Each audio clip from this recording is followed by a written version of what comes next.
क्या आपको पता है रिसेंटली कुछ यूट्यूबर्स और कुछ नेता कह रहे हैं कि मोदी जी तो बस घूमते रहते हैं, मोदी जी पैसे उड़ाते रहते हैं, और उनके साथ जयशंकर जी भी बड़े बड़े काले चश्मे डाल के डिचिक डिचिक साउंड इफेक्ट के साथ रीलों पे छाए रहते हैं। तब मैंने एक खबर भी पढ़ी कि अफ्रीका के 8 से भी ज्यादा देशों ने मोदी जी को उनके देश का सबसे बड़ा राष्ट्रीय सम्मान दिया हुआ है।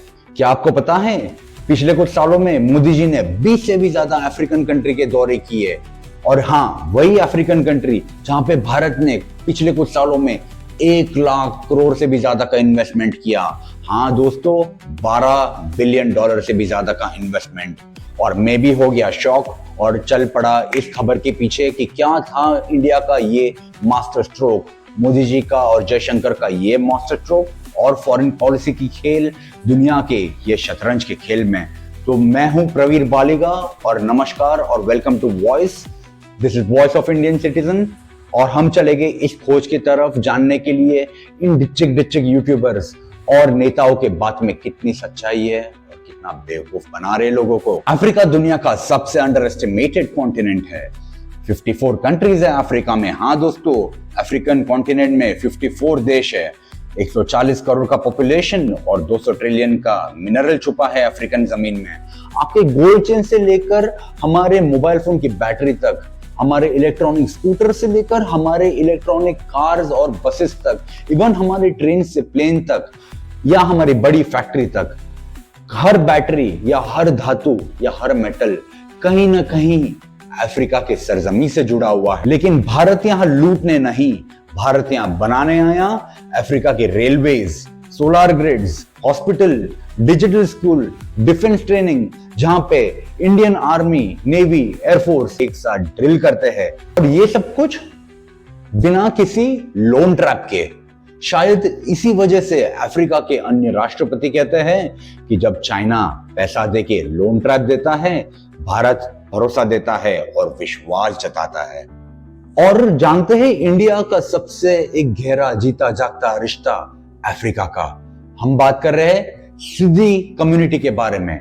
ये वही सिद्दी कम्युनिटी है जो 800 साल से भी पहले अफ्रीका से इंडिया आई थी और अभी भी बसी हुई है गुजरात, कर्नाटका एवं महाराष्ट्र में सुपर माइनॉरिटी कम्युनिटी बनकर। ये सिर्फ ट्रेड नहीं, ये सिविलाइजेशनल कमबैक है। Came out of COVID-19, Africa was particularly hard hit.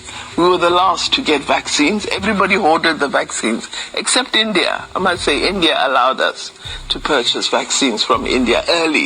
लेकिन एक सवाल वापस, 12 बिलियन डॉलर का इन्वेस्टमेंट, डिचिक डिचिक यूट्यूबर्स, क्या है इसके पीछे की वजह? भारत को क्या मिला? सिर्फ गुडविल? नहीं, भारत को मिले बहुत बड़े रिटर्न्स एवं ग्लोबल रिकॉग्नाइजेशन अफ्रीकन कॉन्टिनेंट को डेवलप करने के लिए इंफ्रास्ट्रक्चरली और ह्यूमैनिटेरियन बेसिस पर भी। 40,000 करोड़ के रॉ मटेरियल्स, 90,000 करोड़ के ट्रेड कॉन्ट्रैक्ट्स, अफ्रीका के 30 से भी ज्यादा देश यूनाइटेड नेशन यानी कि यूएन में भारत को सपोर्ट करते हैं। ब्रिक्स करेंसी पुश में इंडिया के फेवर में वोटिंग करते हैं, और ये सब डिप्लोमेसी नहीं, ये भारत की ग्लोबल पोजीशनिंग का पार्ट है। आज अफ्रीका के टॉप 3 लीडर्स इंडियन ओरिजिन के हैं। मॉरिशस के prime minister Pravind Jugnauth, Mauritius के राष्ट्रपति पृथ्वीराज सिंह रूपुन, सिशल्स के प्रेसिडेंट वावेल रामकलावन, और पूरे अफ्रीकन कॉन्टिनेंट में 30 लाख से भी ज्यादा भारतीय रहते हैं। कई 2, 3, 4 पीढ़ियों से केन्या, साउथ अफ्रीका, नाइजीरिया और मॉरिशस जैसे देशों में टूरिज्म भी एक मेजर सेक्टर है। हर साल 1 लाख से भी ज्यादा इंडियन टूरिस्ट अफ्रीका विजिट करते हैं। उन्हीं के लिए Indian own hotels, Indian own restaurants, resort, malls और शॉप भी वहां ऑपरेट करते हैं। ये सिर्फ ट्रेड नहीं, ये भारत के सॉफ्ट पावर का प्रमाण है। जब चाइना, टर्की और पाकिस्तान भारत के खिलाफ वोट करते हैं और साजिश करते हैं, तभी अफ्रीका के 30 से भी ज्यादा देश इंडिया के फेवर में खड़े रहते हैं और इंडिया के सपोर्ट में वोटिंग करते हैं। यूनाइटेड नेशन में भी एवं ग्लोबल स्टेज पे भी एवं ब्रिक्स पुश में बहुत बड़ा सपोर्ट मिलता है इंडिया को अफ्रीका के 30 से भी ज्यादा देशों के वोटिंग से। लेकिन क्या है ये ब्रिक्स? ब्रिक्स यानी कि ब्राजील, रशिया, इंडिया, चाइना और साउथ अफ्रीका। बहुत लोगों को ब्रिक्स के बारे में पता नहीं, इसलिए हम हमारे अगले एपिसोड में बात करेंगे ब्रिक्स के बारे में कि ब्रिक्स किस तरह नाटो यानी कि एक अमेरिकन जो साजिश है उसके खिलाफ लड़ रही है और दुनिया में रुपी को एक ग्लोबल पावर बनाने वाली है इंडिया ब्रिक्स के थ्रू।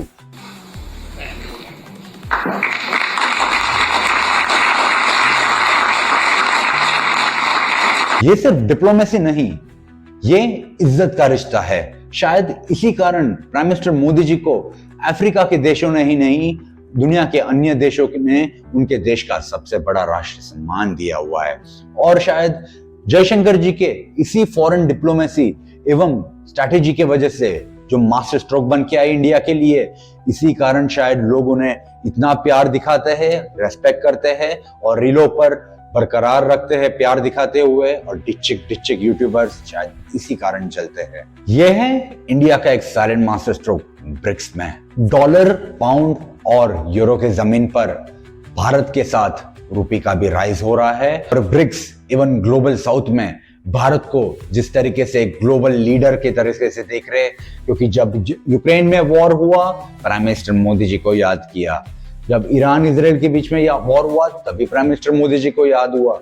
जहां पे भी दुनिया में प्रॉब्लम होती है डिप्लोमेसी के लिए, प्राइम मिनिस्टर मोदी जी का भी एक सलाह ली जाती है, यानी कि भारत की सलाह ली जाती है, क्योंकि भारत बन गया है नंबर 4 इकोनॉमी, इवन 4 से होने वाला है नंबर 3, और नहीं सिर्फ इकोनॉमी की वजह से, लेकिन even because of our Indian foreign policies and strategies that India is standing right now, that India को किसी की जरूरत नहीं, न ट्रम्प की किसी बात की जरूरत है और न बाइडेन की या अन्य देशों की कोई जरूरत नहीं। India can make their own decision, India can take their own decision, and India knows where to stand, with whom to stand, whatever comes in the country's interest।